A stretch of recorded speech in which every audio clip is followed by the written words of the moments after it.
The camera opens on a smiling face frozen in time-bright eyes, a bow in her hair. America's sweetheart waving to a crowd that believes they know her. The applause swells, the lights burn hot, and somewhere behind that smile, a secret tightens its grip. For 30 years, Annette Funicello lived a double life, and the truth hid in plain sight. What was she protecting us from? And what did it cost her to keep smiling? In the late 1950s, Annette was everywhere. She was innocence packaged for prime time, a teenager who felt like a sister, a daughter, a first crush. Cameras adored her. So did America. But after the tapings ended and the makeup came off, there were nights when Annette sat alone, staring at her hands, waiting for them to stop trembling. She would laugh it off in public, blame the cold, blame nerves, blame anything but the fear blooming quietly inside her. Because fear, she knew, could end everything. There's a scene her friends remember, one that never aired. Annette backstage, gripping a chair to steady herself. Someone asks if she's okay. She smiles and says, "Just tired."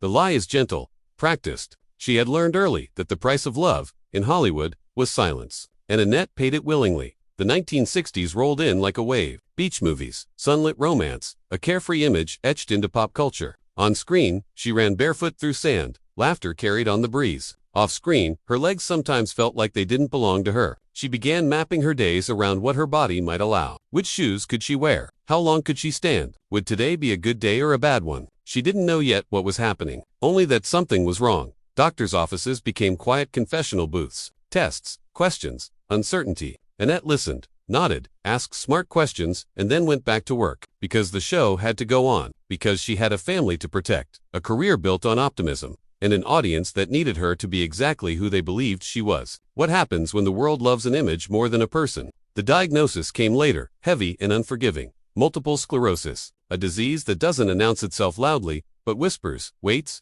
and takes its time. Annette was told to slow down. She heard something else entirely, that if people knew, they might stop loving her. And so she chose secrecy, not out of shame, but out of survival. For decades, Annette became an expert at disappearing in small ways. She planned entrances and exits. She leaned on walls, just out of frame. She memorized routes with handrails. At charity events, she smiled through fatigue so deep it felt like gravity had doubled. Friends noticed, but they didn't press. In Hollywood, you learn not to ask questions you don't want answered. At home, the mask came off. There were tears, frustration, moments of anger at a body that no longer obeyed. Her husband saw the nights when pain made sleep impossible. Her children saw strength that never made headlines. Annette wasn't living two lives because she wanted to. She was doing it because she had to. How do you explain to the world that your brightest days are also your hardest? Years passed. Rumors surfaced, faded, resurfaced again. Annette denied them all. Each denial was another brick in the wall she'd built between herself and the truth. And yet, she never stopped giving. She showed up. She signed autographs. She thanked fans who told her she'd been their childhood. Did they ever notice the way her grip softened? The way her steps slowed?